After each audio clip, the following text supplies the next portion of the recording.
बिहार शिक्षक बहाली 2019-2021 की बड़ी खबरों के साथ मैं नीरज। वीडियो पसंद आए तो लाइक जरूर करें, आप लाइक करना भूल जाते हैं। आज हम बात करेंगे एस्टेट रिजल्ट की, साथ में बात करेंगे सीटेट दिसंबर और जनवरी 2021 सीटेट उत्तीर्ण अभ्यर्थियों की। बड़ी खबर हम आपको दे दें कि जजमेंट अपलोड हुआ एस्टेट 2019-2021 केस का।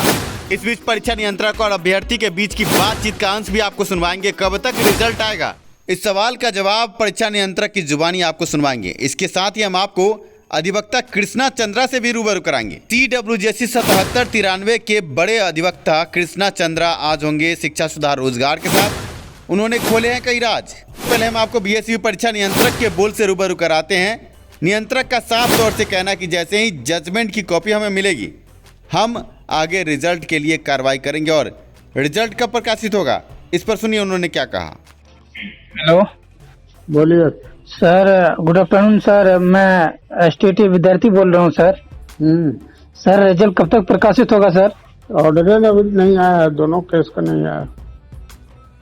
सर ऑर्डर आने के बाद होगा क्या सर? ऑर्डर आने के बाद ऑर्डर आने का फिर भी एग्जैक्टली कितना दिन बाद सर? 3-4 दिन लगेगा। अभी आपने BSV परीक्षा नियंत्रक को सुना। अब आपको हम CWJC 7793 के बड़े अधिवक्ता कृष्णा चंद्रा से रूबरू कराते हैं। केस में जो वक्तव्य आए हैं, आप चौंक जाएंगे जान के कि बिना किसी उचित जांच के अभ्यर्थियों को परीक्षा से वंचित रखा गया। ऐसे में पटना हाईकोर्ट में बड़ी सुनवाई के बाद अभ्यर्थियों की पुनः परीक्षा पर मुहर लगी है। अधिवक्ता कृष्णा चंद्रा ने जो बयान दिया है सुनकर के आप चौंक जाएंगे। कहीं न कहीं BSEB के लचर व्यवस्था के कारण आज अभ्यर्थी सड़क पर है। अगर अभ्यर्थी पटना हाईकोर्ट नहीं पहुंचते तो उन्हें इंसाफ नहीं मिलता और उनकी जिंदगी नरक बन जाती। पर अभ्यर्थियों ने हार नहीं मानी। अधिवक्ता कृष्णा चंद्रा के द्वारा पटना हाईकोर्ट में जो वाद दायर किया गया है, क्या क्या सुनवाई में हुआ, कैसे जीत मिली अभ्यर्थियों को, अब अधिवक्ता की जुबानी ही हम आपको सुनवाते हैं। आइए हम आपको इंटरव्यू से रूबरू कराते हैं। सर, अभी जो एस्टेट केस आपके द्वारा पटना हाईकोर्ट में रखा गया, निधि राज इसमें मुख्य याचिकाकर्ता थी और अभी पटना हाईकोर्ट ने 106 अभ्यर्थियों की पुनः परीक्षा का जो आदेश दिया है, जी सर ये केस क्या था, पूरा थोड़ा विश्लेषित करें इसको। देखिए, इस केस में क्या हुआ था कि 28 जनवरी 2020 को जो एग्जाम हुए थे, उसमें फर्स्ट आवर में जो इन लोग जो कैंडिडेट्स थे, जो इस रिट पिटिशनर के जितने भी कैंडिडेट थे जी, और इसके अलावा जो भी और 106 टोटल 106 लोग थे, उन पे FIR हो गई थी क्योंकि इन लोगों ने प्रोटेस्ट किया था जी। FIR इस ग्राउंड पे हुई थी कि इन लोगों ने प्रोटेस्ट किया और हमारी सीट फाड़ दिया गया। लेकिन वो FIR जो हुआ था वो बेसिस था एक लेटर ऑफ वो वहाँ के जो जिला प्रिंसिपल जो थे स्कूल के जी, उन्होंने एक लेटर भेजा था डिस्ट्रिक्ट मजिस्ट्रेट को गया को कि कुछ बच्चे अपना एग्जाम दिए हैं, उन्होंने अपना OMR सीट सबमिट किया है। कुछ ऐसे बच्चे हैं जो अपना OMR सीट नहीं दिए हैं या जो उस दिन अपीयर ही नहीं किए, वो उन लोगों का लिस्ट भेजे 106 लोगों का।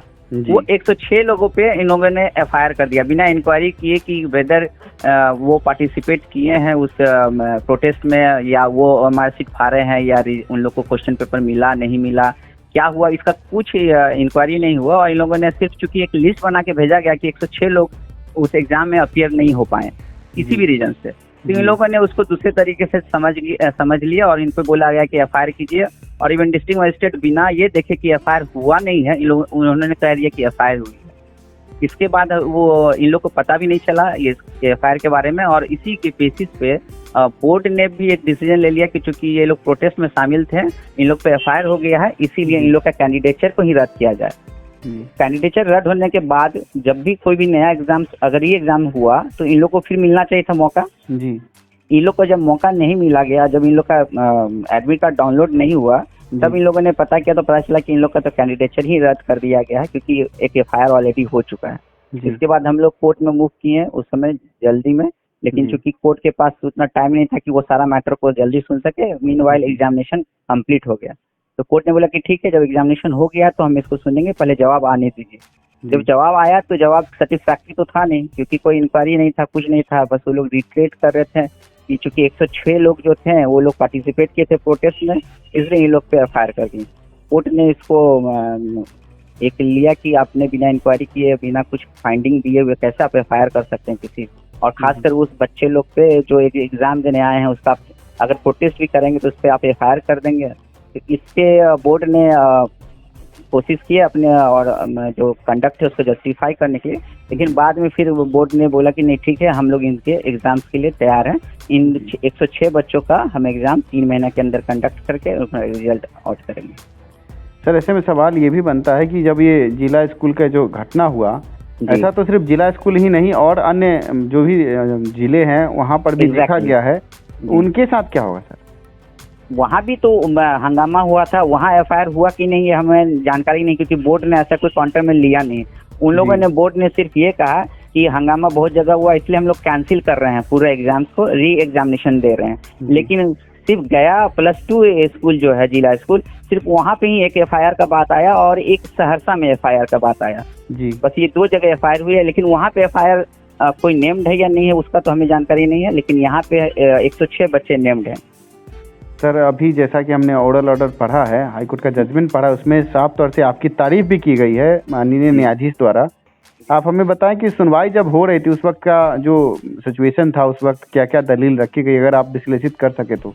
देखिए, कोर्ट ने तो फर्स्ट प्राइम फैसा ही देखते ही बोल दिया कि ये कैसे हो सकता है कि कोई बच्चे अगर प्रोटेस्ट में भी शामिल हो, अगर ये भी बात मान लिया जाए कि अगर प्रोटेस्ट करते हैं, अगर उनको क्वेश्चन पेपर लेट से मिलता है, ओएमआर सीट नहीं मिलता है या कुछ परीक्षा में धांधली हो रही है, तो आप उस पर एफआईआर कैसे कर सकते हैं? उसके लिए तो आप इंक्वायरी चलाएंगे, पहले फाइंड आउट करेंगे कि कौन से इसमें लोग शामिल हैं, किनके द्वारा ये किया गया है। वो कुछ देखा नहीं गया और डायरेक्टली इन लोगों ने एक लिस्ट आया जो 106 बच्चे एग्जाम नहीं दिए, चाहे किसी भी रीजन से, उस पर एफआईआर हो गया। इसलिए कोर्ट ने इसको बहुत निगेटिव तरीके से लिया कि आप बच्चों पे आप एग्जाम देने जा रहे हैं, उस पर एफआईआर का एक लग गया लेवल।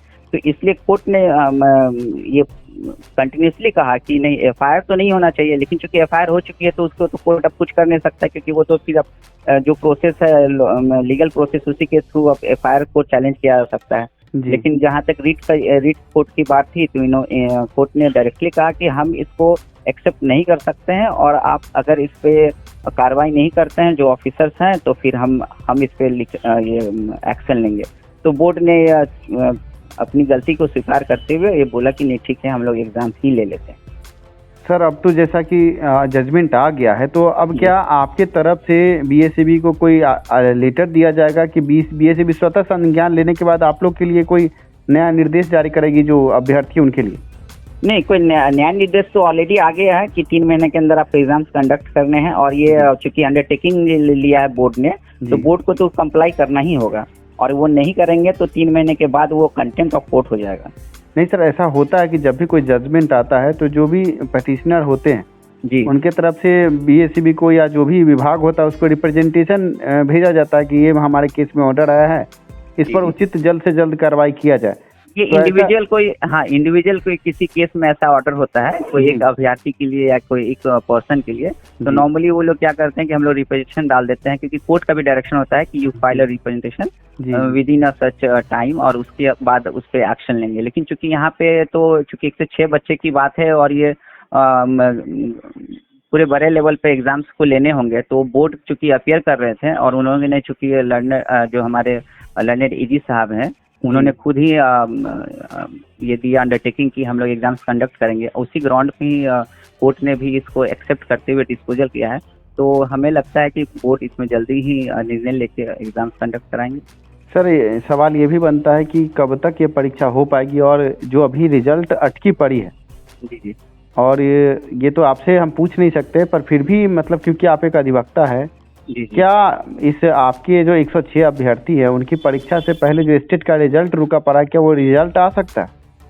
देखिए, ये तो डिपेंड करता है बोर्ड पे कि वो 106 लोगों का एग्जाम कंडक्ट कराने के बाद रिजल्ट पूरा आउट करेंगे या इस एग्जाम के रिजल्ट को आउट करते हुए वो लोग 106 लोगों का परीक्षा लेंगे। क्योंकि हमारे जो इस केस के ऑर्डर में आप देखे होंगे तो उन्होंने रिजल्ट के बारे में कुछ नहीं कहा है, उन्होंने कहा है कि 106 लोग का एग्जाम लीजिए और इन लोग को भी वहाँ एडजस्ट करिएगा, क्योंकि अगर ये लोग सक्सेसफुल कैंडिडेट हो जाते हैं, सीट सुरक्षित रखने की शायद बात की गई है। इसलिए रिजल्ट पर रोक तो ऐसा कोई ऑर्डर से है नहीं, और अभी बाकी कोई भी पेंडिंग एक केस था वो भी डिसमिस हो चुका है ऑलरेडी, जिस पे रिजल्ट पे रोक था, तो डिस्पोजल हो चुका है माननीय अमरवाला साहब के यहाँ से। तो सर एक और सवाल बनता है कि इस तरह की जो धांधली, कुव्यवस्था, कदाचार जो व्यक्त होती है और बार बार परीक्षा पर सवाल उठते हैं, तो जो दोषी जो बड़े उच्च अधिकारी हैं जी जी क्योंकि आप एक अधिवक्ता हैं और आप समाज का आईना भी हैं, और समाज जी। में जो भी इस तरह की जो क्रिया होगी उसके प्रति आप भी जिम्मेवार होते हैं कि इस पर सवाल उठाएं।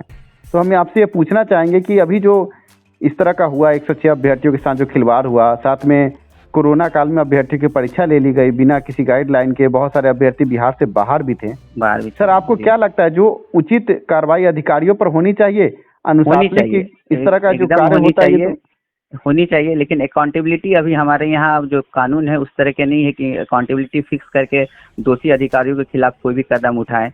तो उस पर भी कानून लाने की आवश्यकता है और उन लोग पे भी मामला चलना चाहिए। धन्यवाद सर, आपने कीमती समय दिया और इस संबंध में जो उचित जानकारी दी। आशा है कि अभ्यर्थी जो इस ऑडियो को सुन रहे होंगे वो भी अब समझ चुके होंगे कि आगे क्या होगा। धन्यवाद जी सर। जरूर जी, धन्यवाद। अभी आपने अधिवक्ता को सुना, अधिवक्ता की जुबानी आपने पूरी कहानी सुनी, किस तरह बीएसईबी द्वारा अभ्यर्थियों की जिंदगी के साथ खेला गया, बिना जांच पड़ताल के एफआईआर कर दिया गया। अगर अभ्यर्थी पटना हाईकोर्ट नहीं पहुंचते तो परीक्षा से वंचित ही रहते। अब बात करेंगे सीटेट दिसंबर और जनवरी 2021 सीटेट उत्तीर्ण अभ्यर्थियों की। अभ्यर्थियों से निवेदन है कि कुछ चंदा चोर सक्रिय हैं और आप अभ्यर्थियों से चंदा उगाही पर उतारू हैं, पर आप अभ्यर्थियों से निवेदन है कि किसी को भी 1 रुपये नहीं दे। हमें पता चला है कि ग्रुप बनाकर अभ्यर्थियों से चंदा उगाही हो रही है। ये चंदा उगाही सिर्फ सीटेट दिसंबर और जनवरी सीटेट उत्तीर्ण अभ्यर्थियों से नहीं, साथ में पहले से बीटेट सीटेट उत्तीर्ण अभ्यर्थियों से भी हो रही है। अभ्यर्थियों को केस के नाम पर डराकर पैसा उगाही हो रही है। आप अभ्यर्थियों से निवेदन है कि सोच समझकर कदम बढ़ाएं। आप भावी शिक्षक हैं। धन्यवाद वीडियो देखने के लिए, साथ देने के लिए।